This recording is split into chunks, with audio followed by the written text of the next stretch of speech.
conosco, tomou a cinta de Paulo, ligando-se os seus próprios pés e mãos, disse: isto diz o Espírito Santo assim: ligarão os judeus em Jerusalém o homem de quem é esta cinta e o entregarão na mão dos gentios. E ouvindo nós isto, rogamos-lhe, tanto nós como os que eram aquele lugar, que não fosse a Jerusalém, ou não subisse a Jerusalém. Mas Paulo respondeu: que fazeis vós chorando e magoando-me o coração? Porque eu estou pronto não só a ser ligado, mas ainda a morrer em Jerusalém pelo nome do Senhor Jesus. E como não podíamos convencê-los, nós aquietamos, dizendo: faça-se a vontade do Senhor. Aleluia.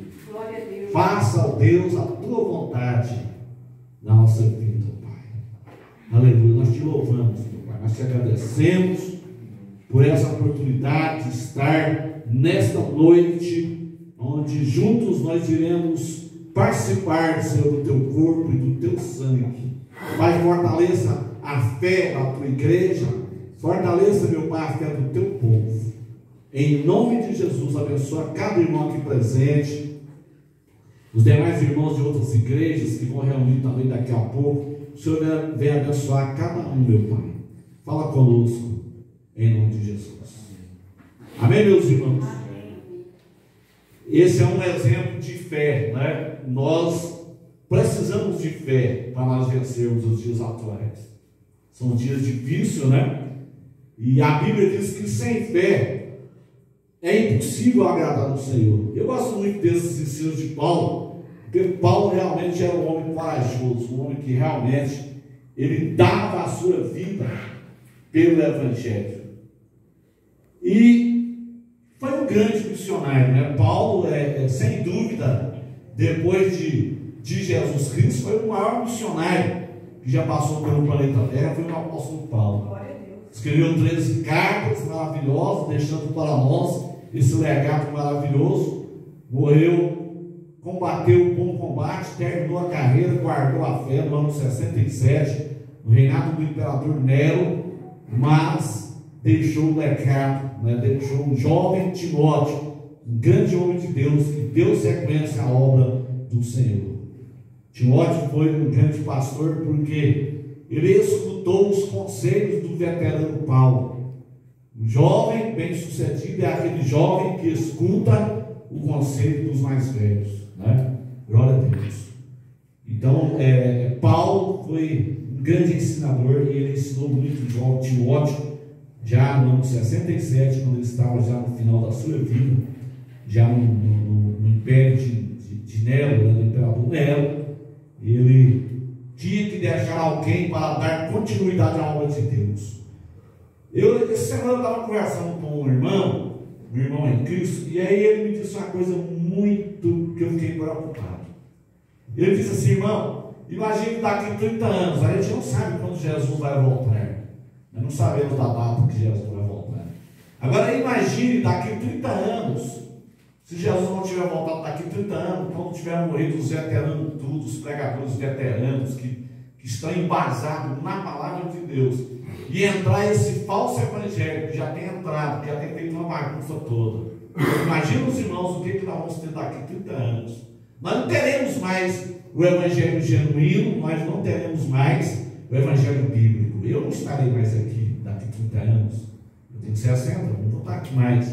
Então, essa turma que está chegando agora, essa turma jovem que está chegando agora, vai sofrer muito. Esse pessoal que está nascendo agora, eles não vão ter um evangelho genuíno, como nós ainda tem um pouquinho ainda. É um pouco difícil ainda encontrar, mas ainda tem. Onde que está o evangelho genuíno?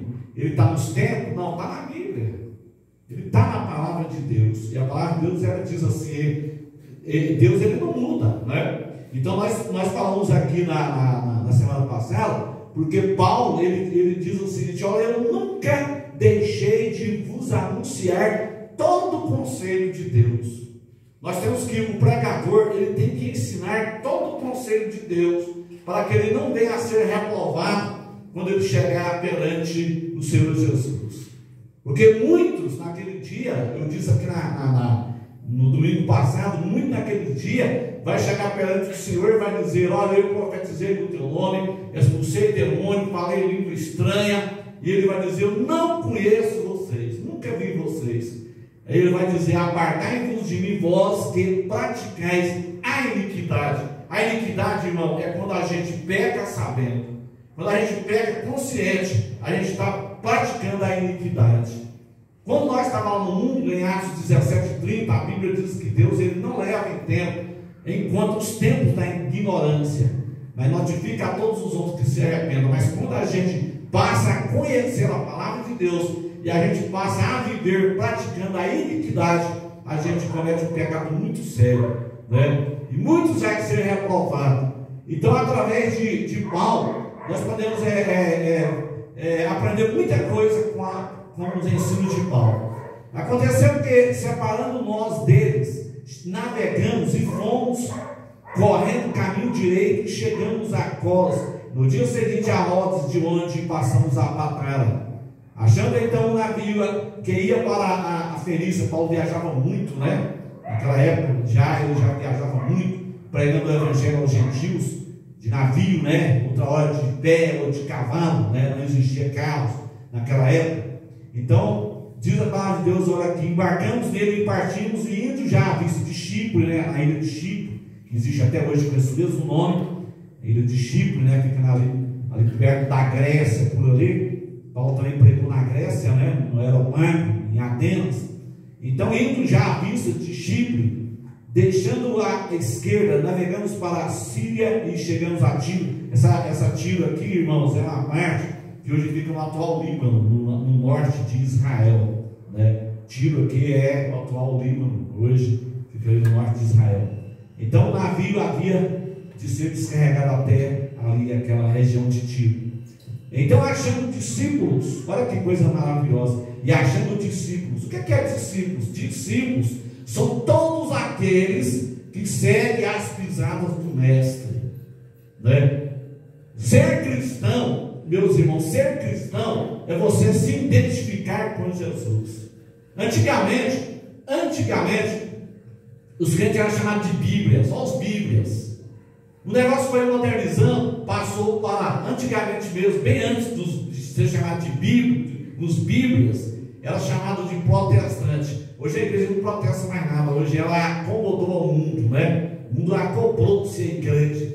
E Paulo fala lá em Romanos 12 que nós não podemos se conformar com este mundo, não ameis o mundo, nem o que há no mundo, né? Então hoje a igreja somos nós. Então a igreja, ela está muito acoplada ao mundo, identificada com o mundo, principalmente agora nessas épocas de festa junina, né? Então, depois de protestante, passaram para evangélico ou gospel, né? Então é isso que a gente vê hoje. Mas ser cristão é você identificar-se com Jesus. O verdadeiro cristão, ele se identifica com Jesus. Nós temos que seguir as pisadas do mestre, como Paulo fala: sede meus imitadores, como eu sou de Cristo Jesus. Eu sei que é difícil, irmão, mas a gente tem que lutar, né? E o próprio Paulo, ele fala assim: todo dia eu esmulo o meu corpo. O que é esmular o meu corpo? É a gente lutar contra a nossa própria vontade. A vontade da nossa carne é fazer tudo contrário a Deus. A vontade do Espírito é servir a Deus. A carne, ela pende para as coisas que não agradam a Deus. Só que a carne, que satisfaz os desejos do homem, ela pode jogar essa alma no inferno. Essa carne que deseja as coisas do mundo, as orgias, as coisas que não agradam a Deus, ela pode jogar essa alma no inferno. E a gente vê que a maioria das pessoas, elas estão preocupadas com a carne, elas estão preocupadas com esse mundo, preocupadas com as estéticas, fazer uma boa academia e tal, né? Modelar o corpo e tal, e se esquece da alma. O mais precioso que a gente tem dentro da gente é a nossa alma, porque esse corpo, ele vai virar esterco da terra, né? Não vira aquela Maria Mendonça, por exemplo, ela estava fazendo academia e tal, estava toda exibida, estava bonita e tal, o avião caiu, ela morreu. O que é que existe hoje? Só os seus restos mortais. Então o importante é a alma, né? O que está dentro de nós é a alma. Nós temos que cuidar da nossa alma. Então a maioria das pessoas, elas se preparam para tudo nessa vida, menos para a eternidade, para cuidar da alma, né? E achando então discípulos, ficamos ali 7 dias, e eles, pelo Espírito Santo, diziam a Paulo que não fosse para Jerusalém. Os irmãos estavam preocupados com Paulo. Eles não queriam que ele fosse para Jerusalém, porque lá em Jerusalém, lá ia ser muito perigoso para ele. Então os irmãos tinham muito amor ali de Paulo, eles não queriam, na verdade eles não queriam que Paulo fosse para Jerusalém. Então, havendo passado ali aqueles dias, saímos e seguimos nosso caminho, acompanhando-nos todos com suas mulheres e filhos, até fora da cidade, e postos de joelho na praia, orávamos. A oração, irmão, é a coisa mais importante da vida do cristão. Hoje eu fiz uma live, hoje eu falei sobre isso. A Bíblia diz que nós temos que crescer na graça e no conhecimento. O que é a pessoa crescer na graça? Crescer na graça, a graça você cresce de joelho no chão. O crente precisa de orar. A oração ela é o alimento do crente. O crente que não ora, ele não está alimentando, porque quando nós oramos, nós estamos falando com Deus.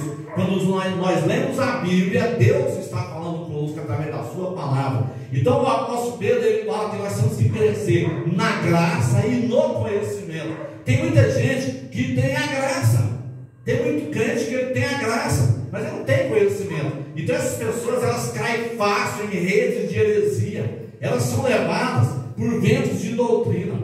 É aquele crente que quando você encosta nele, ele já está dando rajada de língua estranha, está rodopiando, batendo em banco, pulando, gritando. Mas quando você vai para dentro da palavra, ele não conhece nada da palavra. E tem também aquele que tem conhecimento, mas não tem a graça. Ele conhece, ele estuda, às vezes até um teólogo, um erudito, um bacharelado em teologia, mas é aquela mensagem vazia que você não sente o Espírito Santo de Deus. Isso acontece muito nas igrejas tradicionais, né? Porque as pessoas, elas confiam muito nos seus estudos, e elas também não deixam que o Espírito Santo trabalhe também. O Espírito Santo ele tem que trabalhar, né? Porque a palavra de Deus ela é revelada pelo Espírito Santo. É o Espírito